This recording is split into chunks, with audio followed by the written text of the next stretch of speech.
أشهد أن محمدا رسول الله أشهد أن محمدا رسول الله حي على الصلاة حي على الصلاة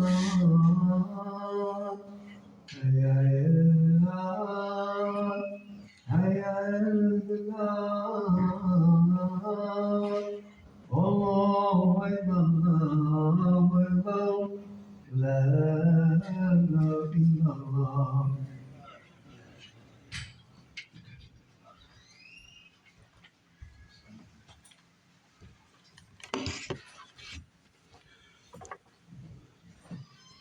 إن الحمد لله نحمده ونستعينه ونستغفره ونعوذ بالله من شرور أنفسنا ومن سيئات أعمالنا من يهده الله فلا مضل له ومن يضلل فلا هادي له وأشهد أن لا إله إلا الله وحده لا شريك له وأشهد أن محمدا عبده ورسوله يا أيها الذين آمنوا اتقوا الله حق تقاته ولا تموتن إلا وأنتم مسلمون يا أيها الناس اتقوا ربكم الذي خلقكم من نفس واحدة وخلق منها زوجها وبث منهما رجالا كثيرا ونساء واتقوا الله الذي تساءلون به والأرحام إن الله كان عليكم رقيبا يا أيها الذين آمنوا اتقوا الله وقولوا قولا سديدا يصلح لكم أعمالكم ويغفر لكم ذنوبكم ومن يطع الله ورسوله فقد فاز فوزا عظيما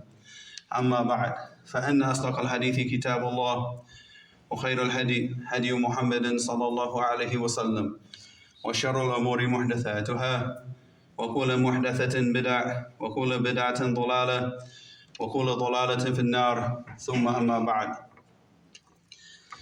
يقول الله تعالى في كتابه الكريم ومن أعرض عن ذكري فإن له معيشة ضنكا ونحشره يوم القيامة أعمى قال ربي لما حشرتني أعمى وقد كنت بصيرا قال كذلك أتتك آياتنا فنسيتها وكذلك اليوم تنسى.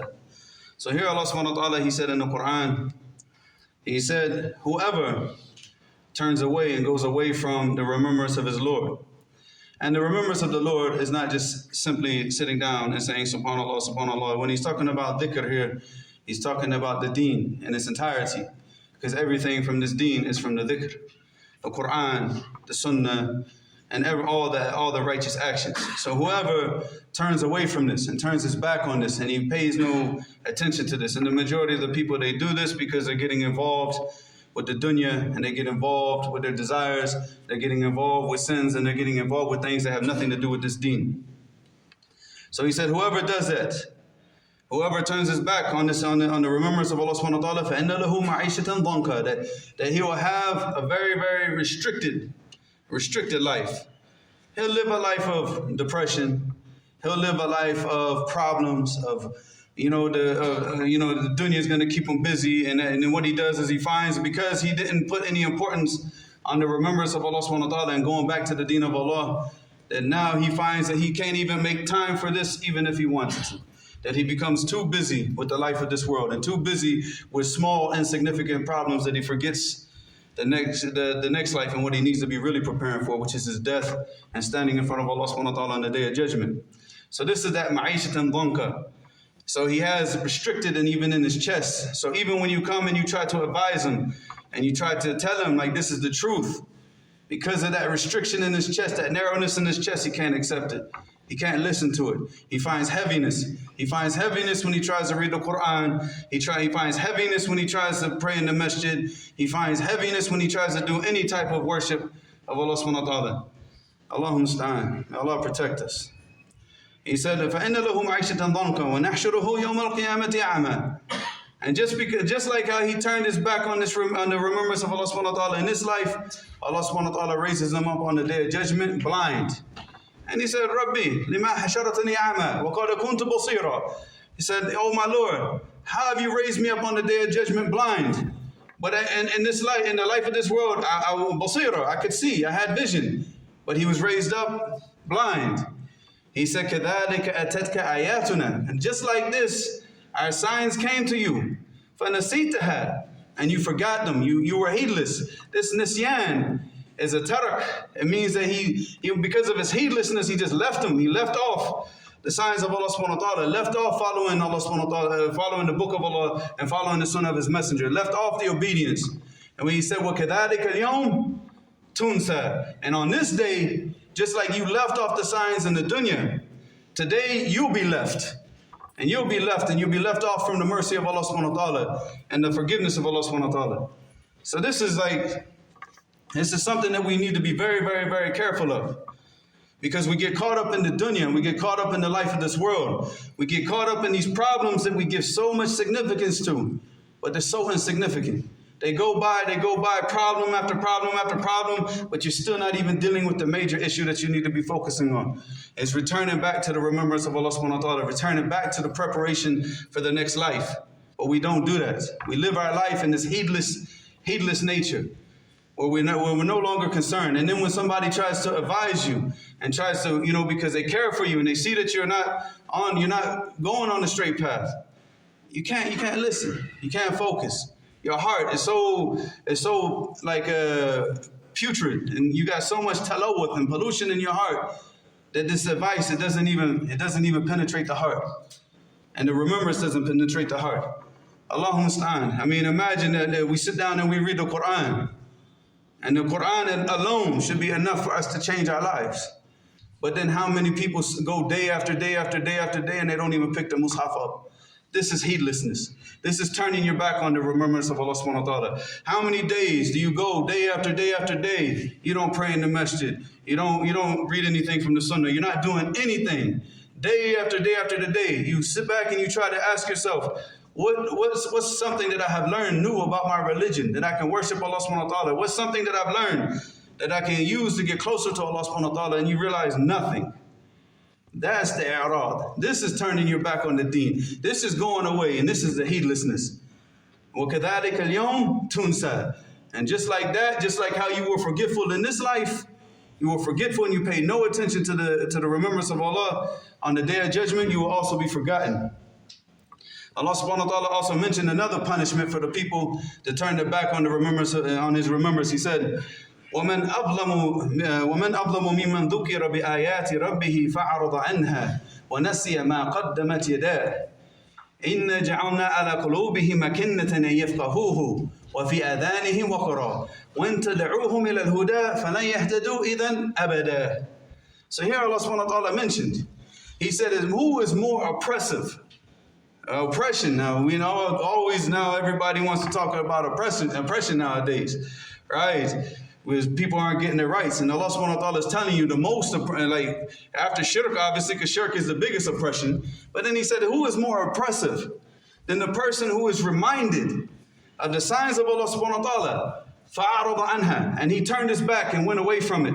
You were reminded that this is the sunnah, that you need to follow it, but you don't care. You were reminded that this is haram and you need to stay away from it, but you don't care. You continue on in your ways and you continue on trying to justify all your wrong actions and the things that you're doing. And you're turning your back on the remembrance of Allah. And Allah subhanahu wa ta'ala said to the people, who is more oppressive than the person who does this? فَأَعْرَضَ عَنْهَا وَنَسِيَ مَا قَدَّمَتْ يَدَهُ. He turns his back on the remembrance of Allah and goes off on his own, following his desires. And he forgets everything that his hands have put forth. He's not focusing on his sins anymore because he's no longer living in preparation for the next life. He's living thinking that he's going to live for thousands and thousands of years in this life. He's trying to build everything up in this life, but he's got nothing in the next life because he turned his back on the remembrance of Allah subhanahu wa ta'ala. He said, وَنَسِيَ مَا قَدَّمَتْ يَدَاهُ إِنَّا جَعَلْنَا عَلَىٰ قُلُوبِهِمْ أَكِنَّةً. He said, Allah subhanahu wa ta'ala is a punishment for them turning their back and going away from the remembrance of Allah subhanahu wa ta'ala. Allah subhanahu wa ta'ala has put a covering on their hearts. And this is why when you try to give them advice and you try to remind them of the Quran and you try to remind them of the Sunnah, they don't listen. You find them, you tell them that this is haram and this is wrong, and you find them tomorrow what? Doing the exact same thing, not even caring. No concern whatsoever. Because why? Allah subhanahu wa ta'ala said, وَجَعَلْنَا عَلَىٰ قُلُوبِهِمْ أَكِنَّةً. A covering on their heart. Allahumma musta'an. He said, so they can't even understand. All right, أَكِنَّةً عَلَى قُلُوبِهِمْ أَن يَفْقَهُوهُ. They can't even understand when you try to tell them that this is what Allah subhanahu wa ta'ala said. It doesn't go in nothing. All right, it's like talking to a tree, Allah understand. So he said, وَفِي آذَانِهِمْ وَقَرًا. Allah subhanahu wa ta'ala has placed deafness in their ears. You know, even though you're talking to him, and even though he can hear you, it's like he can't even hear you. Allah subhanahu wa ta'ala has, because of this punishment of him turning away from the remembrance, Allah subhanahu wa ta'ala makes it where it's like he doesn't even hear it at all. He can't even hear it when you talk to him. When you remind him of the ayat of Allah, when you remind him of the sunnah, he's like he's deaf. He can't even hear you. He said, وَإِن تَدَعُوهُمْ إِلَى الْهُدَى. And if you call them to the correct guidance, what did they say? فَلَن يَهْتَدُوا إِذًا أَبَدًا. That they will never be guided. They will never accept the guidance. As much as you call them and you call them and you call them, that they will never accept. And this is the punishment for them becoming so busy and caught up in the affairs of the dunya, the life of this world, and forgetting the remembrance of Allah, going like praying in the masjid, reading the Quran, and trying to become a better Muslim. So instead, he wants to become a better tajir. He wants to become a better businessman. He wants to make more money. And he's not thinking about the next life. And this is the punishment. Still on his heart. Can't understand anything. Walks around like he's deaf. And then as much as you try to call him to the correct guidance, he'll never be guided. He'll never accept it. Allah subhanahu wa ta'ala also mentioned as a punishment for them. He said, وَمَنْ أَظْلَمُ مِمَّنْ ذُكِرَ بِآيَاتِ رَبِّهِ ثُمَّ عَرَضَ عَنْهَا إِنَّا مِنَ الْمُجْرِمِينَ مُنْتَقِمُونَ. So here Allah subhanahu wa ta'ala, he announced revenge. But he announced revenge on who? On the mujrimeen. The mujrim in the Arabic language, it means a criminal. All right, so he called the people that go away from the remembrance of Allah subhanahu wa ta'ala, he called them what? Criminals. Everybody wants to talk about crime. And the problem how big the problem with crime is. But you're disobeying Allah subhanahu wa ta'ala. You're also what? That's a crime. Shirk is a crime. And this type of oppression of turning away from the guidance of Allah subhanahu wa ta'ala, Allah subhanahu wa ta'ala called them criminals. So he said, who is more oppressive? Now then the person who's reminded of the signs of Allah subhanahu wa ta'ala, he's reminded of the ayat of his Lord. And then he turns his back on it and leaves and becomes heedless and doesn't care. He said, Inna min al-mujrimeen. He said Allah subhanahu wa ta'ala is saying that he takes revenge. He takes revenge from the criminals. Revenge from the criminals. That's huge that Allah subhanahu wa ta'ala says, Inna min al-mujrimeen muntaqimun. And I would explain this even deeper in Arabic language, but the majority of the people, Allah musta'an, probably wouldn't, because the taqdeem and ta'khir in the Arabic language, the people that understand the Arabic language, they understand the language here. Inna min al-mujrimeen muntaqimun. Allah musta'an, that's very, very strong. That's very, very strong. And that should be enough to wake the person up, to go back to the remembrance of Allah subhanahu wa ta'ala, to try to go back to the correct behavior and following the Quran and the Sunnah and trying to find out the things that he's doing in disobedience to Allah subhanahu wa ta'ala and try to get those things out of his life so he can get back to the remembrance and stop being heedless. Allah subhanahu wa ta'ala also, he talked about another issue, another punishment for these people. When he talked about the jinn, when the jinn was speaking, he said, وَإِنَّا مِنَّا الْمُسْلِمُونَ وَمِنَّا الْقَاسِطُونَ فَمَنْ أَسْلَمَ فَأُولَٰئِكَ تَحَرَّوْا رَشَدًا وَأَمَّا الْقَاسِطُونَ فَكَانُوا لِجَهَنَّمَ حَطَبًا وَأَن لَّوْ اسْتَقَامُوا عَلَىٰ طَرِيقَتِي لَأَسْقَيْنَاهُم مَّاءً غَدَقًا لِنَفْتِنَهُمْ فِيهِ وَمَن يُعْرِضْ عَن ذِكْرِ رَبِّهِ يَسْلُكْهُ عَذَابًا صَعَدًا. So here Allah subhanahu wa ta'ala, he said is talking about the jinn. And here the jinn said, from amongst us there are those that are Muslimun. They've submitted and they've surrendered themselves to Allah subhanahu wa ta'ala and their obedience to Allah subhanahu wa ta'ala and his messenger. He said, وَمِنَّا الْقَاسِطُونَ الْقَاسِطُونَ جَائِرُونَ عَلَى الْحَقِّ. They act arrogant against the truth. And they become heedless and they have no concern about the truth. And don't think that this is just talking about the munafiqeen and this is talking about the kuffar. This is talking about the Muslimun. The Muslims that have no concern about even learning their deen. No concern about going back and trying to understand what it is that you have, what your Lord has commanded you to do. You have no concern. So you spend your days, day after day after day after day, not learning anything in this deen, not improving anything as a Muslim. This is the i'rad. This is the turning your back on this deen. All right, so he said, فَمَنْ أَسْلَمَ. And whoever has submitted himself to Allah subhanahu wa ta'ala and surrendered himself to Allah, فَأُولَٰئِكَ تَحَرَّوْا رَشَدًا. Those are the people that sought out the real guidance. They submitted themselves. They didn't sit back and question everything. When the truth came to them, سَمِعْنَا وَأَطَعْنَا. They said, we hear when we obey. When they knew that something was haram, they left it. When they knew that something was an obligation, they stood up and they carried out their duties as a Muslim. These are the people that harraw rashada, and these are the people that went out and sought the guidance. He said, وَأَمَّا الْقَاسِطُونَ. But as far as the other people, the people that acted arrogant, the people that acted heedless and left out of the guidance, he said, فَكَانُوا لِجَهَنَّمَ حَطَبًا.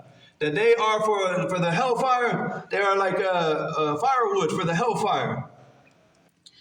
He said, وَأَلَّوْ اسْتَقَامُوا عَلَى طَرِيقَةِ لَأَسْقَيْنَاهُمْ مَاءً غَدَقًا. If only that they had acted right and they acted upright and they followed the correct guidance. Allah subhanahu wa ta'ala said we would have sent down plentiful rain for them.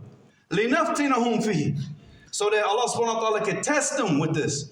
That if He goes and provides a lot of provisions for them, are they going to remain on the guidance, or then once they get everything, then they turn away from the guidance? Just like a lot of people. When they're in a state of poverty, they go back to Allah, and you find them in the masjid, they're doing everything, but then all of a sudden Allah subhanahu wa ta'ala tests them with risk, tests them with money, tests them with wealth, tests them with status, and next thing you know, you don't see him in the masjid anymore. Now once he gets the wealth, it's gone. Now he's gotten what he needed. Because all he was sitting in the masjid was making dua for money. He got it, he's gone. So you see, لِنَفْتِنَهُمْ فِيهِ. That Allah subhanahu wa ta'ala is going to send this risk down to them just to test them to see how they're going to act with it. And then after that he said, وَمَنْ يُعْرَضْ عَنْ ذِكْرِ رَبِّهِ يَسْلُكُهُ عَذَابًا صَعَدًا. And whoever turns away from the guidance that Allah subhanahu wa ta'ala set down, from the remembrance of Allah subhanahu wa ta'ala, then he'll have a very, very, very extremely painful torment, extremely painful punishment. All right, this word, عَذَابًا صَعَدًا. Shaqa, aliman, a very, very, very painful, very hard punishment for him for turning away from the guidance, because the guidance has come to him and he rejected it, and he knew that this is the correct guidance. Just like you ask anybody, is the sunnah the truth? Are we supposed to be following the sunnah? They say, yeah. But then you never see it in his actions. You never see any concern with even learning the sunnah in his life. This is the i'rad. This is the going against the remembrance of Allah subhanahu wa ta'ala. And this is the heedlessness. So we need to be very, very, very careful from this. You know, Allah musta'an, or else we end up with this punishment, and then we end up forgotten on the day of judgment. وَأَقُولُ قَوْلِي هَذَا وَأَسْتَغْفِرُ اللَّهَ لِي وَلَكُمْ وَلِسَائِرِ الْمُؤْمِنِينَ اسْتَغْفِرُوهُ إِنَّهُ هُوَ الْغَفُورُ الرَّحِيمُ.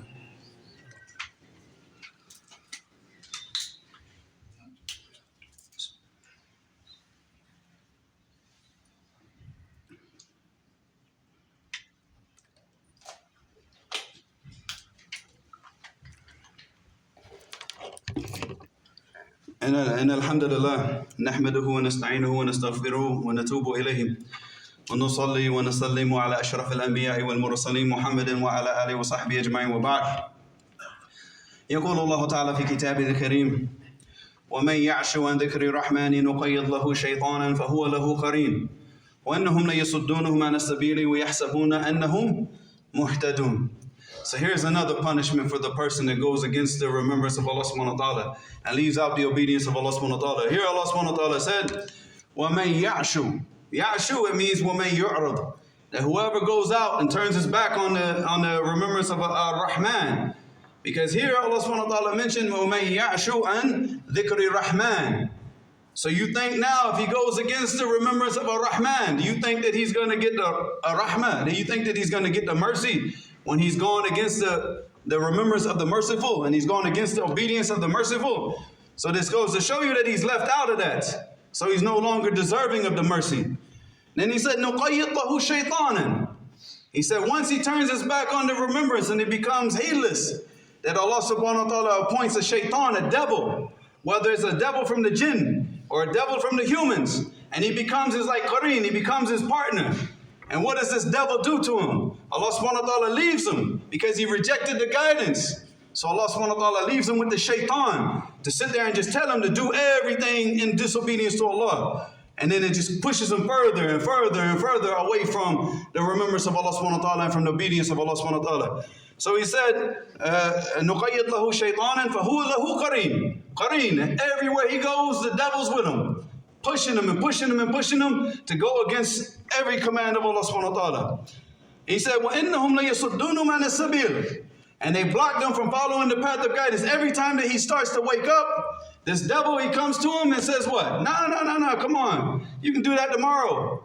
You can do that tomorrow. Right now, let's go, let's do this today. And you need to look at your friends, because a lot of you got these devils as your friends right now, pushing you to all types of disobedience to Allah. You look at your friends and you see who's calling you to the obedience of Allah and who's these devils, and get rid of the devils. Get the shaytan out of your life.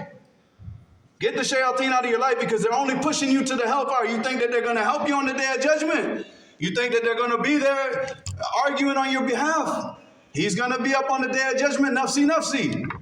It's me. I don't care about you. But here, because of your disobedience to Allah, because your lack of concern with learning the deen of Allah, with practicing the deen of Allah, with the remembrance of Allah, look what happens. You get left with this devil and Allah leaves you. And now he blocks you from the path. He said, وَإِنَّهُمْ لَيَصُدُّونَهُمْ عَنِ السَّبِيلِ وَيَحْسَبُونَ. Oh, here's the big punishment. Not only are they getting blocked from the remembrance of Allah and the obedience from Allah, but here Allah subhanahu wa ta'ala said, وَيَحْسَبُونَ أَنَّهُمْ مُحْتَدُونَ. And on top of all of that, he thinks that he's on the correct guidance. He's on complete inhiraf. He's calling the people to bid'ah. He's calling the people to all types of foolishness and going against the sunnah. But he thinks that he himself is what? He's on the haqq. He's no concern about the deen. So he's running around thinking he's from the people of the highest place in Jannah. This is how the shaitan got his head. Because of what? Because of his refusal to stand up and stay in the obedience of Allah, to focus on learning this deen, to focus on staying in the remembrance of Allah, to be in the masajid. All of this now, this is his punishment. Allah musta'an. And there's one more where Allah subhanahu wa ta'ala said, وَلَقَدْ ذَرَعْنَا لِجَهَنَّمَ كَثِيرًا مِنَ الْجِنِّ وَالْإِنسِ لَهُمْ قُلُوبٌ لَا يَفْقَهُونَ بِهَا وَلَهُمْ أَعْيُنٌ لَا يُبْصِرُونَ بِهَا وَلَهُمْ آذَانٌ لَا يَسْمَعُونَ بِهَا أُولَٰئِكَ كَالْأَنْعَامِ بَلْ هُمْ أَضَلُّ أُولَٰئِكَ هُمُ الْغَافِلُونَ. So here Allah subhanahu wa ta'ala said about the same people. He said, وَلَقَدْ ذَرَعْنَا لِجَهَنَّمْ, that Allah subhanahu wa ta'ala has created from the jinn, from the humans and the jinn, a large portion of the creation, created them only for Jahannam. Because Allah subhanahu wa ta'ala knows what's in their hearts, that they're not going to accept the guidance. He knows. He's already written this for them when they were in the womb of their mother. When he sent the angel down and he wrote down Shaqiyun aw Sa'id, whether he's going to be from the people of the hellfire or from the people of the Jannah. So you see this. So he said, وَلَقَدْ ذَرَعْنَا لِجَهَنَّمَ كَثِيرًا مِنَ الْجِنِّ وَالْإِنسِ لَهُمْ قُلُوبٌ لَا يَفْقَهُونَ بِهَا. They have hearts. They can't understand anything with their hearts. What's the benefit of your heart if your heart is so corrupt that when the guidance comes to you, you can't even accept it and you can't even understand it? لَا يَفْقَهُونَ بِهَا. And then he said, وَلَهُمْ أَعْيُنٌ لَا يُبْصِرُونَ بِهَا. They don't see anything. They don't see the truth. They don't understand the truth. وَلَهُمْ آذَانٌ لَا يَسْمَعُونَ بِهَا. And they can't even hear the truth. They have ears, they have vision, and they have a heart. But because of the corruption of all these faculties that Allah subhanahu wa ta'ala has given, all of them have become corrupted. So he can't hear the truth, he can't see the truth, he can't even understand the truth. And then Allah subhanahu wa ta'ala said about them, أُولَٰئِكَ كَالْأَنْعَامِ. He said, these people, they're like livestock. Bal hum adall. And then he said, no, they're more misguided than livestock. Livestock, can you imagine Allah subhanahu wa ta'ala comparing these people to sheep, camels, and cows? But then he said, bal hum adall. Why? Because the livestock doesn't have these faculties. It doesn't have an aql. But Allah subhanahu wa ta'ala has given you a mind. But you use it in his disobedience. You don't use it for his obedience. You use your mind and you turn away from the remembrance of Allah. So you're worse than livestock. More misguided than livestock. The livestock, they don't have a mind. They don't have this. They do exactly what Allah subhanahu wa ta'ala has created them to do. But here, where Allah subhanahu wa ta'ala said, وَمَا خَلَقْتُ الْجِنَّ وَالْإِنسَ إِلَّا لِيَعْبُدُونَ, where Allah subhanahu wa ta'ala tells you what He created you to do. He created you for His worship, but you don't even do it. So that makes you what? More misguided than the livestock. He said, after that he said what? أُولَٰئِكَ هُمُ الْغَافِلُونَ. And these are the people that are heedless. That heedlessness, that turning away from the guidance. You see the punishment. This is a very, very, very serious matter. You need to look at your life. We all need to look and take account of ourselves. حَاسِبُوا أَنفُسَكُمْ قَبْلَ أَن تُحَاسَبُوا. Take account of yourself before that account gets taken on you, taken of you on the day of judgment. Before you come up on the day of judgment and you're just left and matruk and forgotten because you left off the guidance in this life. Take account of yourself. Look at yourself. How much do you pick up the Quran and read it? How much are you trying to understand and learn the deen, to practice the most basic things of the deen? How much do you pray in the masjid? And then see where you fall in these different ayats. Wallahu musta'an. Allahumma atina fi dunya hasanatan wa fil akhirati hasanatan wa qina adhab an-nar. Allahumma thabbitna ala hadha ad-din hatta nalqaka bih. سبحان ربك رب العزة عما يصفون والسلام على المرسلين والحمد لله رب العالمين. أقيموا الصلاة.